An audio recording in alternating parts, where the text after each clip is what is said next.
தமிழா பேசி நேயர்களுக்கு வணக்கம். இன்று நம்முடன் தொலைபேசி வாயிலாக பாஜகவை சேர்ந்த திரு ஜி.கே. நாகராஜ் அவர்கள் இணைந்திருக்காங்க. வணக்கம் சார். வணக்கம். பீகார்ல கிடைத்த இந்த மாபெரும் வெற்றியை நீங்க எப்படி பாக்குறீங்க சார்? நேர்மையான ஆட்சிக்கு, ஊழலற்ற ஆட்சிக்கு, ஜனநாயக ஆட்சிக்கு கிடைத்த வெற்றி. ஓகே. குடும்ப ஆட்சிக்கு, ஊழல் ஆட்சிக்கு, முறைகேடு ஆட்சிக்கு, பொய்யர்கள் ஆட்சிக்கு கிடைத்த தோல்வி. ஓகே. மிகவும் பின்தங்கிய பீகாரிலேயே மக்கள் உண்மையை புரிந்து கொண்டார்கள். நீங்க பீகார் எடுத்துட்டீங்கன்னா தமிழ்நாட்டை விட பல மடங்கு பின்தங்கியதாக இருந்து கொண்டு இருக்கிறது. நீங்க ஒரு கிராமத்துல பாக்கணும்னா வெறும் மண்குட்டு தான் தெரியும், வெளியே காரம் கூட பூசி இருக்க மாட்டாங்க. அங்க மாட்டு கொட்டகைக்கும் வீட்டுக்கும் அடையாளமே தெரியாது. ஒரு அறையில குடும்பம் இருக்கும், குழந்தைகள் இருக்கும், பக்கத்து அறையில மாடுகள் எருமைகள் இருக்கும். அப்படித்தான் அந்த கிராமம் அந்த ஊர்ல இருக்கு, அப்படித்தான் அந்த மக்கள் இருந்தார்கள். அப்படித்தான் லாலு பிரசாத் யாதவ் அந்த மக்களை லாந்தர் வெளிச்சத்தில் வச்சிருந்தார். ஆனா மின்சாரத்தை பாய்ச்சியது, ஒளியை ஏற்றியது யாருன்னு கேட்டா தேசிய ஜனநாயக கூட்டணி தான். கடந்த 20 ஆண்டு காலத்தில் படிப்படியாக வளர்ச்சியை கொடுத்தாங்க. எப்படி இந்தியாவுக்கு மோடி அவர்கள் கடந்த 10 ஆண்டு காலத்துல பொருளாதார நிலையில 11ல் இருந்து 3ஆம் இடத்துக்கு கொண்டு வந்தாரோ அந்த மாதிரி மெல்ல மெல்ல வளர்ச்சியை கொடுத்தாங்க. ரோடுகள், சாலைகள், கட்டமைப்பு, குடிநீர் வசதிகள், பாலங்கள், இப்படி பல விஷயத்தை அடுக்கிட்டே போலாம். காங்கிரஸ் ஆட்சி செய்த காலத்தில், அது மத்திய அரசு இருக்கட்டும் அல்லது அந்த மாநிலத்தை பீகார் ஆண்ட காலத்தில், நீங்க லைனா பேர் சொல்லணும்னா ஊழல் பேரை சொல்லலாம். போபஸ் ஊழல் சொல்லலாம், கால்நடை தீவன ஊழல் சொல்லலாம், சவப்பட்டி ஊழல் சொல்லலாம்.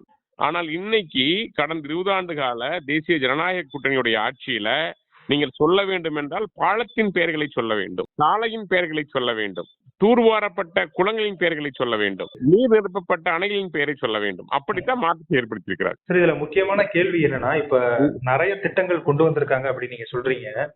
அதே மாதிரியான திட்டங்களை நாங்களும் செயல்படுத்துவோம் அப்படிங்கிற மாதிரிதான் ஆர்ஜேடி கட்சி அவங்களுடைய தேர்தல் வாக்குறுதிகள்ல சொன்னாங்க. சோ என்டிஏவினுடைய தேர்தல் வாக்குறுதியை விட இவங்களோட தேர்தல் வாக்குறுதிகள் கவர்ச்சிகரமா இருந்தது. ஆனாலும் மக்கள் அதை நம்பாம மீண்டும் என்டிஏவை தேர்ந்தெடுத்திருக்காங்கன்னா அதுக்கான காரணம் என்ன? மக்கள் நம்பாமல் ஒரு வார்த்தை சொன்னீங்க இல்லையா? ஒரு முறை நம்புவாங்க, 2 முறை நம்புவாங்க. எத்தனை முறை நம்புவாங்க சார்? தொடர்ந்து போய் இன்னும் சொல்ல போனா ராகுல் காந்தி அங்க வாக்குறுதி கொடுக்கிறார், கூட்டணியில் இருக்காரு. மகா கட்பந்தன் கூட்டணி அமைக்கப்பட்டிருக்கிறது. இந்தி கூட்டணி அமைச்சிருந்தாங்க, நீங்க மகா கட்பந்தன் கூட்டணி அமைச்சிருக்காங்க. ஆம் ஆத்மி கட்சி நிலை என்னாச்சு? கூட்டணி வைசா பேசினாவே அந்த கூட்டணி எப்படி செயல்பட்டாங்க? இங்க பீகார்லயும் அந்த கூட்டணி ஒரு ஒருங்கிணைப்போடு செயல்பட்டதா? இல்ல.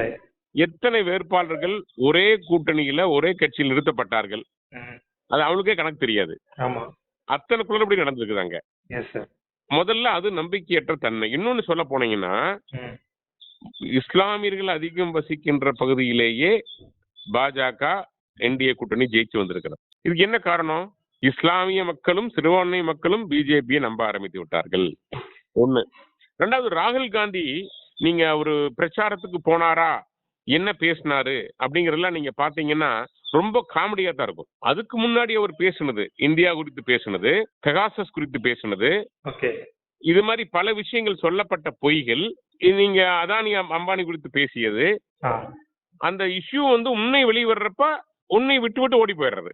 இதைத்தான் இவர் தொடர்ந்து பண்ணதுல மக்கள் மேல நம்பிக்கை போச்சுங்க. இவர் வெறும் டிராமா ஷோ பண்றாரு. அதே மாதிரி பாத்தீங்கன்னா சாதிவாரி கணக்கெடுப்புல எடுக்காம விட்டதுக்கு மன்னிப்பு கேட்கறது, அப்ப திடீர்னு சாதிவாரி கணக்கெடுப்பு வேணுங்கிறது, எமர்ஜென்சி காலத்துல இந்தியாவையே அவமான அசிங்கப்படுத்திட்டு இன்னைக்கு கையில அரசியல் சாசன சட்டத்தை தூக்கி பிடிக்கிறது, எலெக்ஷன் திருட்டு, ஓட் ஷோர் அப்படின்னு சொல்லிட்டு ஹரியானாவில் தோத்ததுக்கு அப்புறம் தோத்த அன்னைக்கு பேசாம பீகார் எலெக்ஷன்ல முதல் கட்ட தேர்தல் நடக்கிறப்ப தோல்வி பயம் ஹரியானா தேர்தலுக்கும் சேர்த்து பீகார் தேர்தலுக்கும் சேர்த்து ஓட்டு திருட்டுன்னு போய் சொல்றது எப்படி மக்கள் ஏற்றுக்கொள்ளார்கள்? இப்பவும் அதே குற்றச்சாட்டை முன்வைக்கிறாங்க சார். அதாவது பிரசாந்த் கிஷோரா இருக்கட்டும், இல்ல காங்கிரஸ் கட்சியா இருக்கட்டும், 65 லட்சம் ஓட்டுகள் காணாமல் போயிருக்கு, அந்த முறைகேட்டினாலதான் பாஜக கூட்டணி மீண்டும் ஆட்சிக்கு வந்திருக்கு அப்படிங்கிற மாதிரியான குற்றச்சாட்டை வைக்கிறாங்க. சார், நான் ஒரே ஒரு கேள்வி கேட்கிறேன். அங்க ஒரு மிகப்பெரிய கட்சி, யார் கட்சி? லாலு பிரசாத் யாதவ் கட்சி. தேஜஸ்வி யாதவ் அந்த கட்சியினுடைய முதலமைச்சர் வேட்பாளராக முன்னிறுத்தப்படுகிறார். சரி, அவரே பின்னடைவை சந்திச்சிருக்கிறாரு. சரி, ஒரு முதலமைச்சர் வேட்பாளர் அவர் தொகுதியில இதை வேடிக்கை பார்த்துட்டு இருப்பாரா சார்? வாய்ப்பு இல்லை சார். இப்பவே சொல்றது இல்லைங்க, தோத்ததுக்கு அப்புறம் சொல்ற காரணத்தை தேர்தல் நடத்துறதுக்கு முன்னாடியே இவர்களுக்கெல்லாம் வாக்கு இல்ல அப்படின்னு முன்னாடி ஒரு சொல்லி இருக்கலாம், அல்லது வாக்கு இல்லாத மக்கள் எல்லாம் ஒன்று திரட்டி ஒரு தொகுதியில போராட்டத்தை நடத்தி இருக்கலாம், தேர்தல் அலுவலகத்தை முற்றுகி இருக்கலாம், அல்லது ராகுல் காந்தி சொல்றது போல ஆதாரத்தோடு நீங்க இதெல்லாம் இல்ல வாக்கு நீக்கப்பட்டிருக்கிறது இவர்கள்லாம் உயிரோடு இருக்கிறார்கள் போய் சொல்லி பட்டியலை கொடுத்திருக்கலாம், அல்லது ராகுல் காந்தி தேர்தல் கமிஷன் கேட்கிற மாதிரி அவங்களே கேட்கறாங்க, ஆதாரத்தை கொடுன்னு கேட்கறாங்க, அபிடவிட் போடுன்னு சொல்றாங்க. இதையெல்லாம் செய்யாம வெறும் மக்கள்கிட்ட மட்டுமே திரும்ப திரும்ப கீரழுத ரெக்கார்டு மாதிரி ஓட்சோரின்னு சொன்னீங்கன்னா எந்த மக்கள் ஓட்சோரி ஆயிருக்கு ரோட்டுக்கு வர்றதுக்கு? சோ நீங்க சட்ட ரீதியா போனா மாட்டிக்குவீங்க, அபிடவிட் ஃபைல் பண்ணா உங்களுக்கு தண்டனை கிடைச்சிரும். ஏன்னா ஏற்கனவே பல பொய்களை சொல்லி நீங்க மாட்டிருக்கிறீங்க. RSS உடைய அவருடைய அந்த பல விஷயங்களுக்கு பொய் சொல்லி, அதே மாதிரி டிமானிட்டரைசேஷன்ல பொய்ய சொல்லி, பெகாசஸ் மேட்டர்ல நீங்க வந்து செல்போன் ஒட்டு கேட்கப்படுகிறதுன்னு சொல்லி போனை கேட்டோம்னா கோர்ட்டுக்கு தராம தப்பிச்சு வந்தது. நிறைய விஷயங்கள்ல நீங்க பின்னோக்கி போயிருக்கிறீங்க, வெறும் புல்டா பல்ட்டி அடிச்சிருக்கீங்கன்னு தெரியும் மக்களுக்கு. சோ இது வந்து மக்களே நம்பலீங்க ஆக்சுவலா. இன்னைக்கு இப்பவே சொல்றேங்க, இப்ப நீங்க கருணாநிதி ஆட்சியில தோல்வி அடைஞ்சார் 2011. அப்புறம் அவர் என்ன காரணம் சொன்னாரு தெரியுங்களா? ஓட்டிங் மிஷின் அப்படின்னாரு. ஓட் மிஷின் மேல காரணம் சொன்னாரு. சரி, இப்ப தொடர்ந்து பல முறை ஜெயிச்சு வராரு ஸ்டாலின். அவர் ஏன் ஓட் மிஷின் மேல காரணம் சொல்ல? ஜெயிச்சு வர்றீங்க, நியாயமான வெற்றி.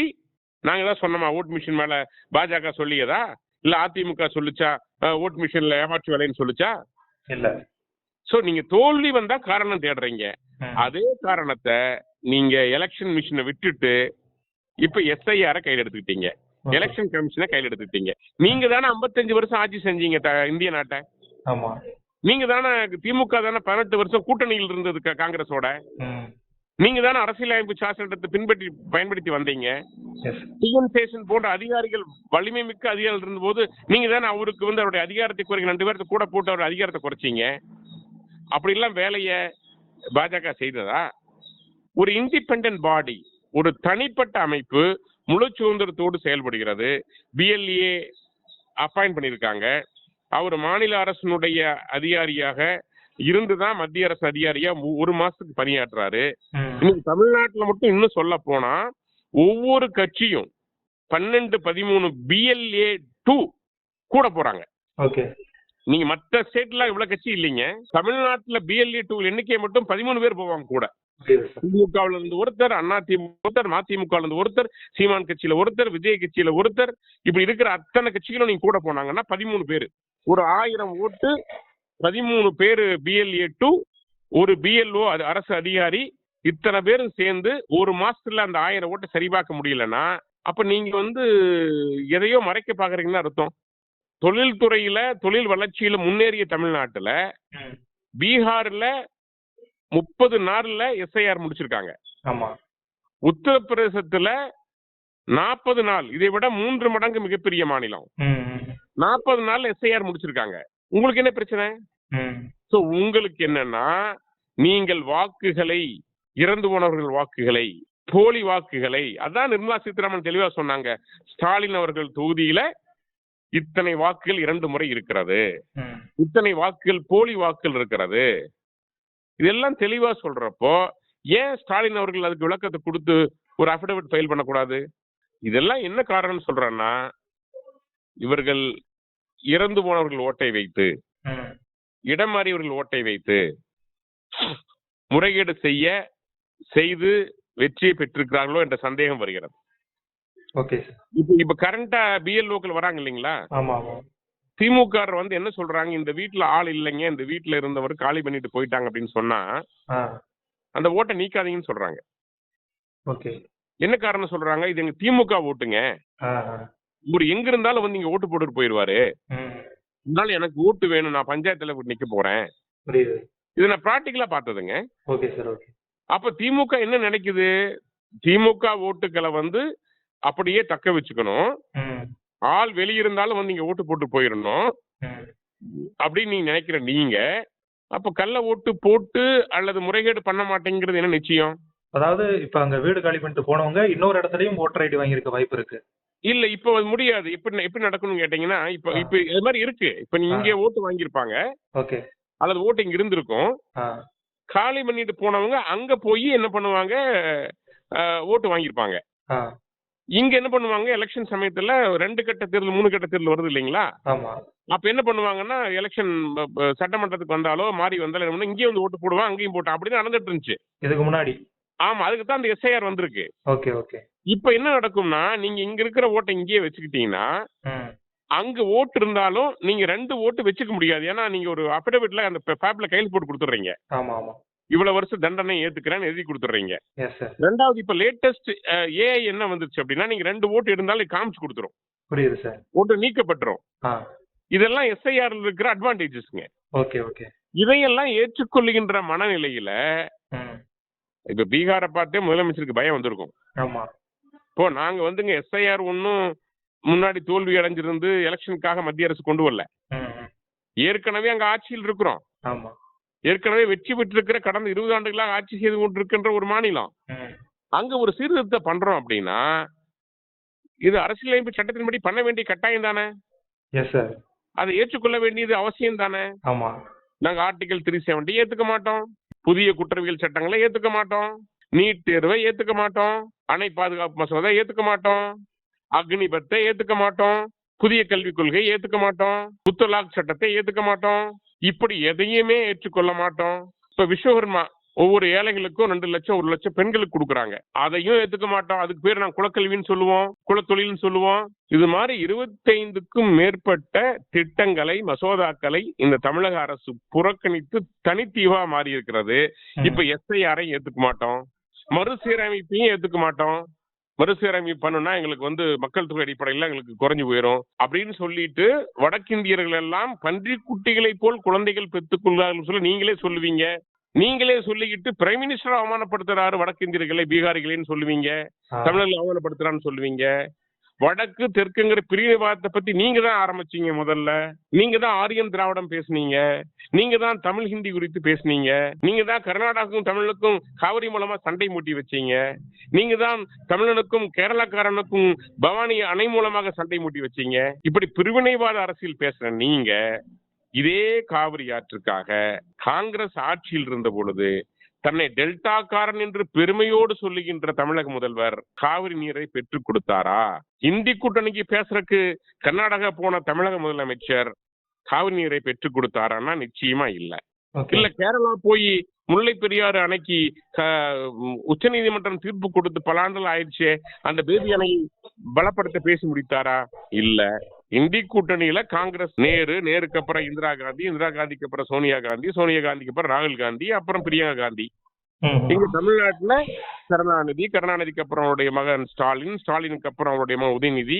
இந்த மன்னராட்சி பரம்பரையை கொண்டு வந்து மக்களை ஏமாற்றுவதற்கு சில குடும்பங்களை கையில் வைத்துக் கொண்டு, உதாரணத்துக்கு துரைமுருகன் போன்றவர்களை கையில் வைத்துக் கொண்டு, டிஆர் பாலுவை போன்றவர்களை கையில் வைத்துக் கொண்டு நீங்க பண்ற இந்த அரசியலுக்கு எப்படி பீகாரில் மக்கள் இப்பொழுது அங்கு முடிவு கட்டினார்களோ அதே போல 2026 200+ தேசிய ஜனநாயக கூட்டணி வெல்லும். இன்றைக்கு 200+ பீகார்ல தேசிய ஜனநாயக கூட்டணி பெற்றிருக்கிறது. அதே 200+ தமிழ்நாட்டுல தேசிய ஜனநாயக கூட்டணி வெல்லும். எஸ்ஐஆரை மக்கள் ஏற்றுக்கொண்டார்கள். ஸ்டாலின் மட்டும் நினைச்சாருன்னா போதுங்க, தமிழக முதலமைச்சர் நினைச்சாருன்னா 20 நாள்ல எஸ்ஐஆருக்கு முடிவு கட்டிடலாம். ஏன் தெரியுங்களா? தமிழ்நாட்டுல ஓட்டு ரொம்ப காஸ்ட்லிங்க.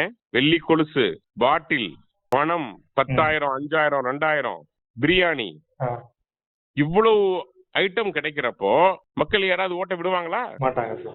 அப்புறம் எப்படி மக்கள் ஏமாந்து விட்டுருவாங்க? அதனால இங்க மக்கள் தெளிவா இருக்காங்க. திமுக எஸ்ஐஆர் மாற்றத்தை தடுப்பதற்கான எல்லா முயற்சியும் செய்து கொண்டிருக்கிறது. அதற்கு முதல்வர் துணை போகிறார். மக்களை மடைமாற்றம் செய்கிறார். மக்கள் தெளிவாக இருக்கின்றார்கள். அதனால அவங்க ஓட்டை விட்டு தர மாட்டாங்க. அதனால இந்த எஸ்ஐஆர் மாற்றம் தமிழகத்தில் நடைபெற்று சில குறைபாடு இருக்கு, நான் அதை மறுக்கலைங்க. சின்ன டெக்னிக்கல் எரர் இருக்கும், கிளரிக்கல் எரர் இருக்கும், அதெல்லாம் சரி பண்ணிக்கலாம். அதுக்குதான் கையில அப்ளிகேஷனோட வராங்க, செல்போன்ல எல்லா தகவலையும் வச்சுட்டு வராங்க பிஎல்ஓ. குறிப்பாக தமிழ்நாட்டில் வாய்த்த பிஎல்ஓக்கள் அறிவு சார்ந்தவர்கள். லேட்டஸ்ட் டெக்னாலஜி அப்படியே அப்டேட் பண்ணி யூஸ் பண்ற பிஎல்ஓக்கள் கிடைத்திருக்கிறார்கள். அவர்களை திமுக நிர்வாகிகள் சிறப்பாக ஒழுங்காக பணியாற்ற அனுமதிக்க வேண்டும். அனுமதித்தால் எஸ்ஐஆர் பிரச்சனை இருக்காதுங்க. தமிழ்நாட்டிலையும் உண்மையான வாக்காளர்கள் பீகார்ல ஆன மாதிரி தமிழ்நாட்டிலையும் போலி வாக்காளர்கள் எண்ணிக்கை கணிசமாக குறைவதற்கு வாய்ப்பு இருக்கிறது. இன்னும் 10 வருஷத்துக்கு முன்னாடி இறந்தவர்கள் ஓட்டெல்லாம் நீக்கப்படல. அப்படிலாம் நீக்கிற பாத்தீங்கன்னா நிச்சயமாக ஒரு 50-60 லட்சம் ஓட்டுகள் குறைவதற்கான வாய்ப்பு இருக்கிறது. ஓகே சார், எங்களோட இணைந்து நிறைய விஷயங்கள் பகிர்ந்துகிட்டீங்க. பீகார் எலெக்ஷன் குறித்தும் எஸ்ஐஆர் குறித்தும் நிறைய தகவல்கள் பகிர்ந்துகிட்டீங்க. உங்களுடைய நேரத்திற்கு மிக்க நன்றி. ஆன்டிக்ஸ் கிளாக்னு சொல்லப்படுற பழமையான கடிகாரங்கள் நம்ம பேசு தமிழா பேச அலுவலகத்துல தள்ளுபடி விலையில விற்பனை செய்யப்படுது. தொடர்புக்கு திரையில தெரியுற நம்பருக்கு கால் பண்ணுங்க. பேசு தமிழா பேசு சேனலுக்கு ஆதரவு தந்து கொண்டிருக்கக்கூடிய பார்வையாளர்களுக்கு வணக்கம். அரசியல் ஆன்மீகம்னு மட்டும் இல்லாம இப்போ ஹெல்த்லயும் நம்ம வந்தாச்சு. ஹெல்த் சம்பந்தமான பிரச்சனைகளுக்கும் ஹெல்த் டிப்ஸுக்கும் ஹெல்த் கேருக்கும் இல்ல ஹெல்த் பத்தி ஏதாவது தெரிஞ்சுக்கணும் அப்படின்னு நினைச்சீங்கன்னா ஹெல்த் குரு சேனல் கண்டிப்பா உங்களுக்கு யூஸ்ஃபுல்லா இருக்கும். பேசு தமிழா பேசு சேனலுக்கு கொடுக்கக்கூடிய இதே சப்போர்ட்டை ஹெல்த் குரு யூடியூப் சேனலுக்கும் கொடுத்து அந்த சேனலை சப்ஸ்கிரைப் பண்ணி உங்க நண்பர்களுக்கு ஷேர் பண்ணும்படி கேட்டுக்கிறோம். நம்ம ஹெல்த் குரு சேனலோட லிங்கை டிஸ்கிரிப்ஷன்ல தரோம், மறக்காம செக் பண்ணி பாருங்க.